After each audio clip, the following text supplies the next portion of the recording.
The science has become the religion of our time.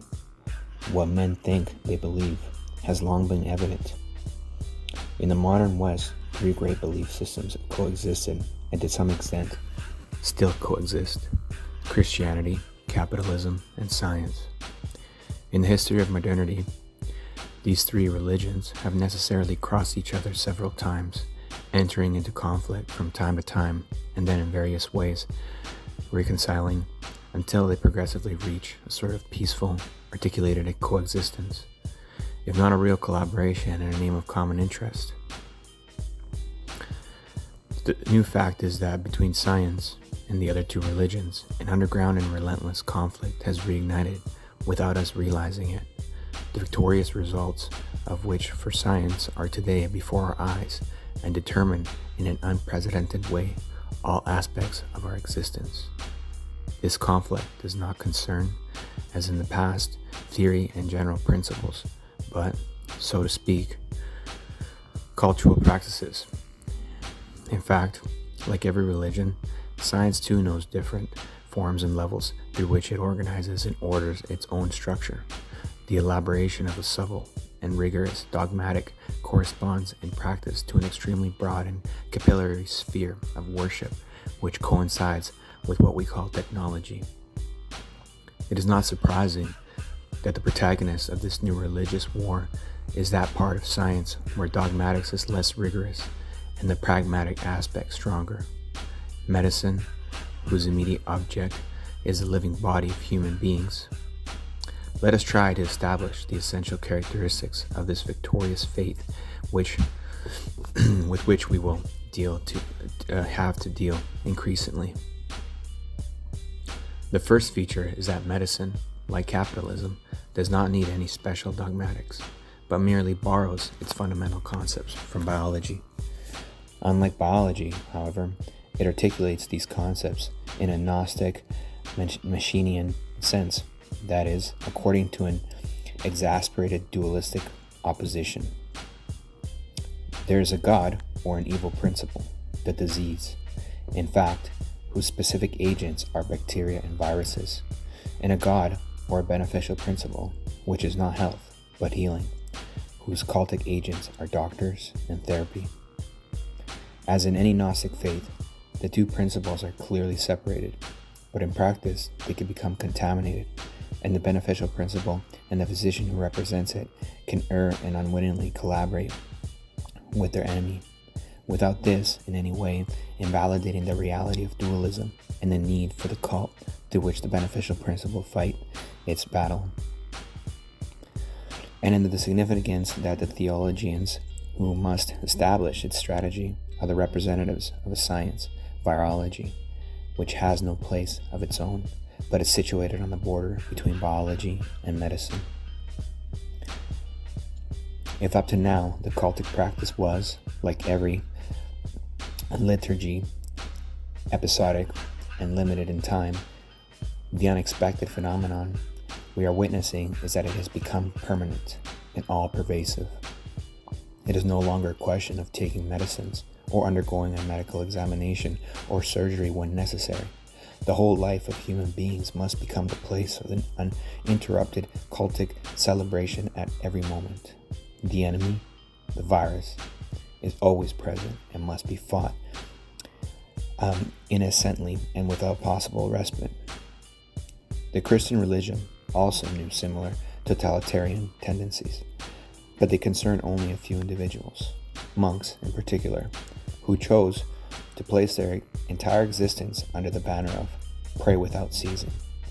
Medicine as a religion takes up this Pauline precept, and together, the practice of worship is no longer free and voluntary, exposed only to sanctions of a spiritual nature, but must be made mandatory by law.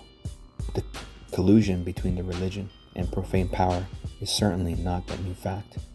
It is entirely new, however, that it no longer concerns the profession of dogmas, as was the case with heresies, but exclusively the celebration of worship. The profane power must ensure that the liturgy of the medical religion, which now coincides with the whole of life, is duly observed, in fact. That we are dealing here with a cultic practice and not a rational scientific need is immediately evident. By far, the most frequent cause of mortality in our country are cardiovascular diseases, and it is known that these could decrease if you practice a healthier way of life and if you stick to a particular diet. But it had never occurred to any doctor that this form of life and diet, which they recommended to patients, would become the subject of a legal regulation, which decretax allege what to eat and how to live, transforming the whole existence into a health obligation. Precisely this has been done, and at least for now, people have accepted as if it were obvious to give up their freedom of movement, work, friendships, love, social relations, their religious and political beliefs. Here we measure how the other two religions of the West, the religion of Christ and the religion of money, have given the primacy, apparently without fight, to the medicine and science.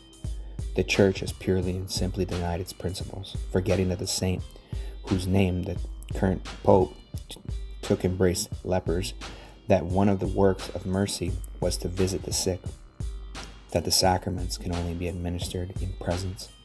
Capitalism, for its part, albeit with some protests, has accepted losses in productivity that it had never dared to take into account, probably hoping to later find an agreement with a new religion, which on this point seems willing to compromise.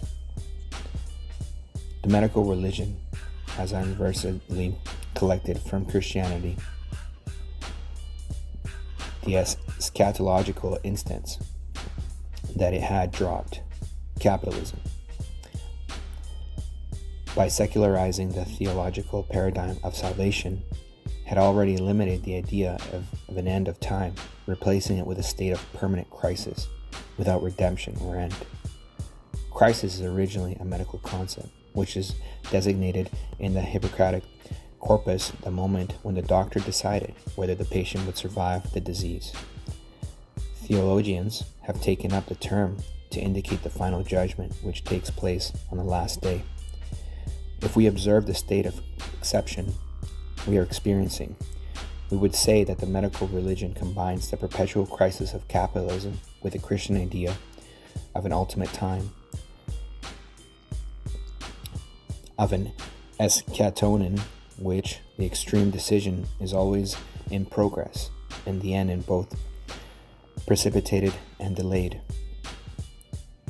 in the incessant attempt to be able to govern it, but never resolving it, and for all.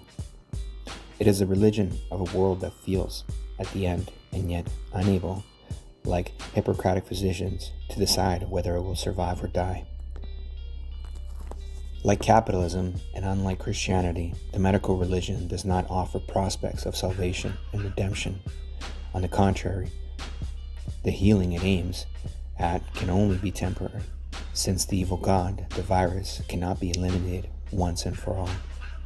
Rather, it changes continuously and always takes on new forms. Presumably more risky, the epidemic, as the etymology of the term suggests, demos in the Greek, the people as a political body, and polemos, epidemios in Homer, the name of the Civil War, is first of all a political concept which is preparing to become the new terrain of world politics or non-politics. Indeed, it is possible that the epidemic we are experiencing is the realization of the world civil war, which, according to the most attentive political scientists, has taken the place of the traditional world wars. All nations and peoples are now permanently at war with themselves, because the invisible and elusive enemy with which they are fighting is within us. As has happened several times in the course of history, philosophers will again have to enter into conflict with religion, which is no longer Christianity, but science, or that part of it which has taken the form of a religion.